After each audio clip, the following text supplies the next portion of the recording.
खामोश वाकयात में नए आने वाले दोस्तों से गुजारिश है कि चैनल को ज़रूर सब्सक्राइब कर दें और बेल आइकन पर ज़रूर क्लिक करें ताकि हर नई आने वाली वीडियो का नोटिफिकेशन आपको बर वक्त मिल सके। तो चलते हैं आज के एपिसोड की जानिब। दोपहर होने लगी थी। रिफत किचन में सलाद बनाने में मसरूफ थी, साथ ही पुलाव को दम पे रखा हुआ था। आज उसने ब्लू कलर का सादा सा शलवार कुर्ता सूट पहन रखा था। दुपट्टा कंधों पे था और बाल चुटिया में गुंदे हुए कमर पे झूल रहे थे। इस उलिये में भी उसका हुस्न किसी को भी मशहूर कर सकता था। सुलेमान को आए हुए आज हफ्ता होने को था। उसका रवैया पहले दिन किसी सर्द महरी लिए हुए था। ज़रूरत के वक्त अपने मखसूस सर्द से तहक्कुमाना लहजे में बात कर लेता था, वरना वो साथ रह के भी लाताल्लुक थे। बिस्तर पे फासले हनूस कायम थे।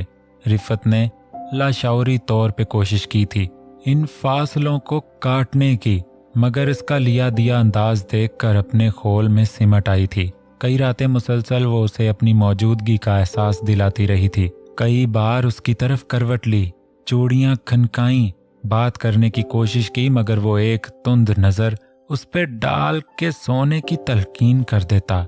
शायद वो उसकी कैफियत से नावाकिफ नहीं था, बस अनजान था, या फिर ये भी अजियत देने का एक अंदाज था। रिफत को उसकी आंखें तमस्खर उड़ाती महसूस होती थी। अंदाज़े गुफ्तगू बड़ी हद तक तंजिया होता था। वो कुछ पूछ भी लेती तो जवाब तंज भरे अंदाज में मिलता कि वो चुप होकर रह जाती। शायद बाहर रहकर वो बड़ी हद तक सनकी हो गया था। इतने अरसे बाद वो वापस आया था। सबके लिए सामान में कुछ तहाइफ थे, जबकि रिफत के लिए फ़कत परफ्यूम की 2 बोतलें निकली थीं, जिनमें से एक आधी इस्तेमाल शुदा थी। रिफत को लगा शायद ये भी किसी और के लिए ली गई होंगी, मगर मजबूरी में उसे थमा दी गई हैं। उसका दिल कट कर रह गया था, मगर उसने उफ तक न किया, खामोशी से सह गई। वो बालों के चंद लटों को कान के पीछे अड़सती किचन से बाहर निकलकर ड्राइंग रूम में लगे वॉल क्लॉक में टाइम देखने आई। फिर वापस जाकर चावलों को देखने लगी। 2 बजने लगे थे, वो आता ही होगा। उसने सर झटका। वो अपने किसी जानने वाले की तरफ गया हुआ था। पिछले कई दिनों से यही उसका मामूल था। सुबह का निकलकर दोपहर को आता या फिर रात को वापसी होती। निदा की शादी करीब थी, चंद दिनों में ही दिन रख लिया जाता। फिर कामों का बोझ बढ़ जाता और बाजार के चक्कर अलग से लगने लग जाते। उसने माथे को सहलाया, उसे हल्का सा चक्कर आया था। इस लम्हे निदा किचन में आई, शायद पानी पीने आई थी, और उसे डगमगाता हुआ देख लिया। वो तेजी से उसकी तरफ आई थी। भाभी, क्या हुआ? आप ठीक तो है ना? परेशान सी पूछती वो उसका बाजू थाम गई। हाँ, ठीक हूँ। वो मुस्कुराई, मगर कमजोरी सी महसूस हुई थी। अरे, आप बिल्कुल ठीक नहीं लग रही हैं। चेहरा तो देखे कितना सुर्ख हो रहा है। निदा तफ्तीश में घिर गई, फिर उसकी कलाई पकड़ी। रिफत को इस लम्हे खड़ा रहना मुश्किल महसूस हुआ। टांगे बेजान सी हुई। उफ, आपको तो बुखार है। निदा हैरत से उसे देखने लगी। और आप यहाँ किचन में हैं? कमरे में जाएं, मैं कर लूंगी, चावलों को ही उतारना है ना, वो बोली। रिफत ने इस बात में सर हिलाया। वो नहीं जाना चाहती थी, मगर निदा ने उसे बाहर की तरफ धकेल दिया। वो जैसे तैसे करके खुद को धकेलती बेडरूम में आई। आंखों के सामने कई बार अंधेरा छाया, कदम कई बार उखड़े। यकलख्त क्या हुआ था? यूं लग रहा था जैसे तवानाइयां यकदम सलब हो गई हैं।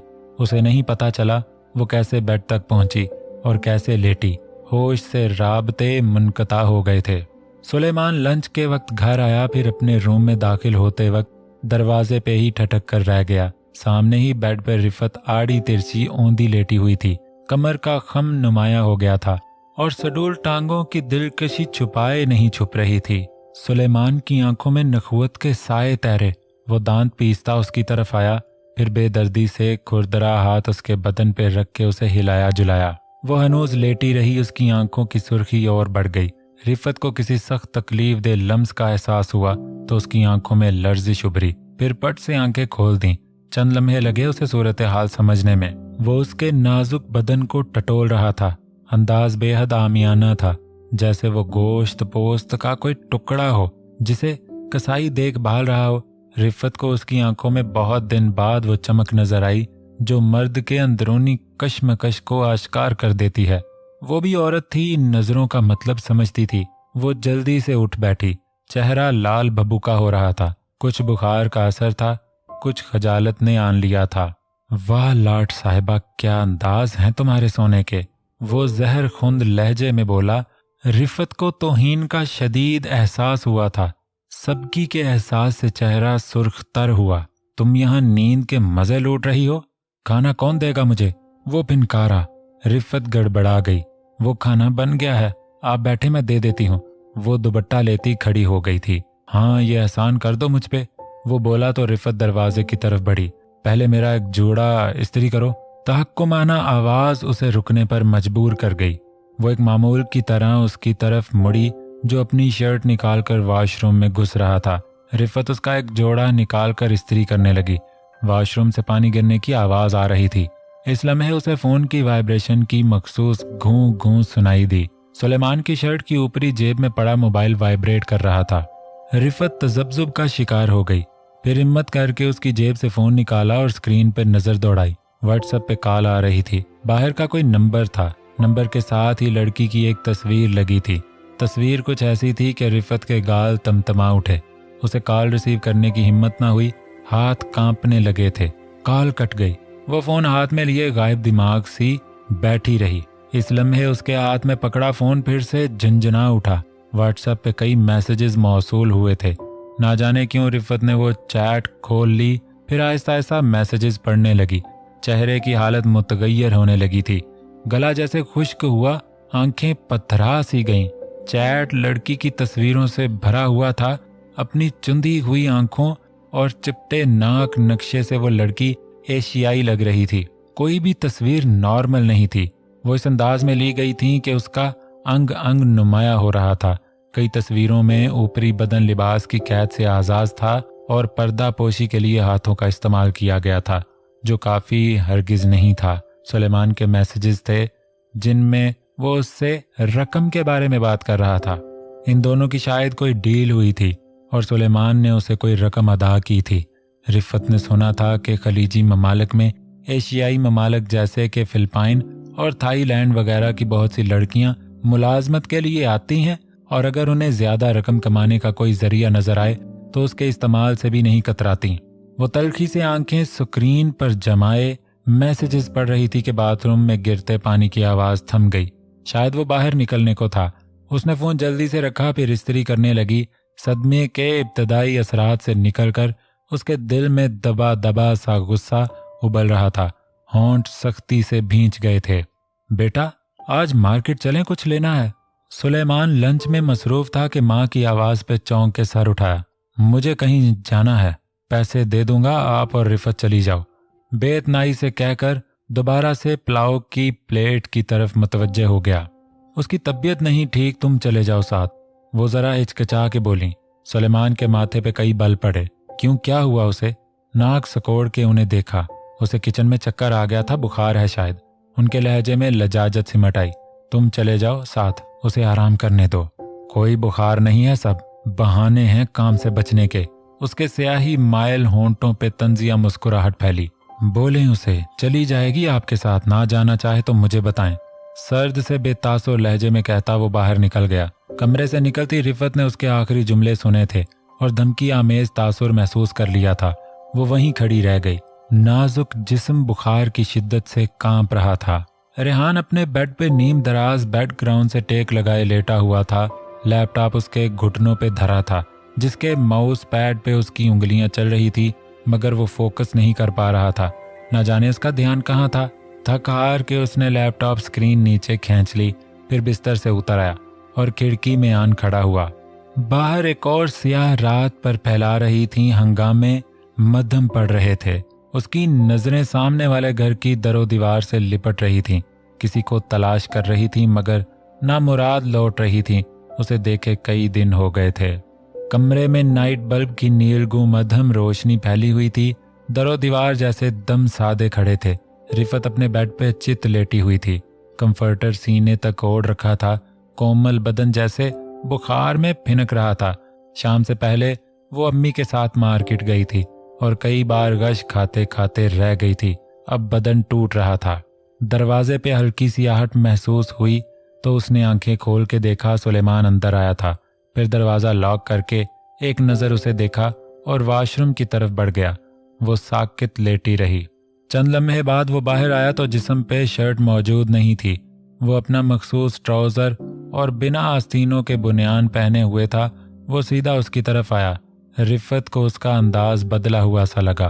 वो लंबी लंबी सांसें ले रहा था। जिन नज़रों से रिफ़त को देखा वो कसमसा कर रह गई। उन नज़रों का मतलब वो जानती थी। सुलेमान उसके पास आ बैठा, फिर उसे कंधों से पकड़कर खींचा। कपड़े उतारो, उसने भारी आवाज में तहक्कुमाना सरगोशी की थी। बहकी बहकी सांसें उसके चेहरे पे पड़ने लगीं। रिफ़त बेहिस्सो हरकत सी लेटी रही। उसके अंदर कुछ टूट रहा था, बिखर रहा था। होंठ आपस में सख्ती से भींच गए थे। कई दिन वो अपने आप को उसके हवाले करने के लिए तैयार रही थी। वो चाहती थी कि उनके दरमियान हालात मामूल पे आएं, और वो मुंह मोड़े रहा था। आज जब उसे मालूम था कि रिफ़त की तबीयत ठीक नहीं, तो वो उसे बुला रहा था। आज उसके पास सुलेमान के लिए कुछ नहीं था। जिस्म बुखार से तड़क रहा था, उठने से चक्कर आ रहे थे। उसके मैसेजेस पढ़ के एहसासात मुर्दा हो गए थे। उतारो, उसने फिर कहा। फिर खुद ही उसके कपड़े एक एक करके अलग करने लगा। वो आंखें नीचे लेटी रही। कोई एहसास नहीं जागा था। रीढ़ की हड्डी में सरसराहट नहीं हुई थी। नरमी और मोहब्बत का एहसास नापैद था। अपनी बुनियान उतार कर वो उस पे झुक आया। बहकी सांसें उसके बदन पे पड़ने लगीं। हाथ उसके नाजुक से जिस्म को भंबोड़ने लगे। दांत उसके जिस्म पे अपने निशान छोड़ने लगे। रिफ़त के होंठों से दर्द भरी कराह निकली। उसे फिर से चक्कर सा आया था। सुलेमान की आंखों में चमक सी लहराई, उसकी तकलीफ महसूस करके, जैसे उसकी अना की तस्कीन हुई थी। हर एहसास पे कराहत का एहसास गालिब था। सर जैसे दर्द से फट रहा था। वो उससे ऐसा सलूक कर रहा था जैसे किसी घर में चोर घुस आएं, हर नाजुक चीज तोड़ डालें, कीमती चीजें लूट लें।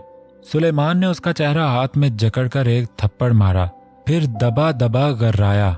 लाश की तरह मत लेटी रहो, मेरा साथ दो। वहां के शिद्दत से बंद किए लेटी रही। गाल सुन हो गया था। नफरत की एक लहर सी बदन में उठी थी। वो उंगली भी ना हिला सकी। बदन में सकत नहीं रही थी। दिल किया जो इंसान उससे कंबल की तरह लिपटा हुआ है उसे उतार फेंके। न जाने कब अपनी वहशत उस पे उतार कर वो जुदा हुआ था। रिफ़त साकत सी लेटी रही, चेहरा हर जज्बे से आरी था। वो दूसरी तरफ मुंह करके सो गया था। रिफ़त आहिस्ता से उठी। कपड़े जो कुछ बेड पे कुछ नीचे बिखरे हुए थे उन्हें समेटा और जैसे तैसे पहनने लगी। हर हरकत के साथ मुंह से कराह निकल रही थी। बदन फोड़े की तरह दुख रहा था। कपड़े पहनकर वो बाथरूम की तरफ आई और वाश बेसन के साथ खड़े होकर तपते चेहरे पे पानी के छपाके मारने लगी। आंखें धुंधलाई हुई थीं। दिल किया कमरे से निकल जाए, कहीं दूर चली जाए, मगर बेबसी के पंजों में फड़फड़ा कर रह गई। चंद लम्हे आईने में अपने टूटे बिखरे अक्स को देखती रही, फिर बेजान कदमों से बेड की तरफ आई और लेट गई।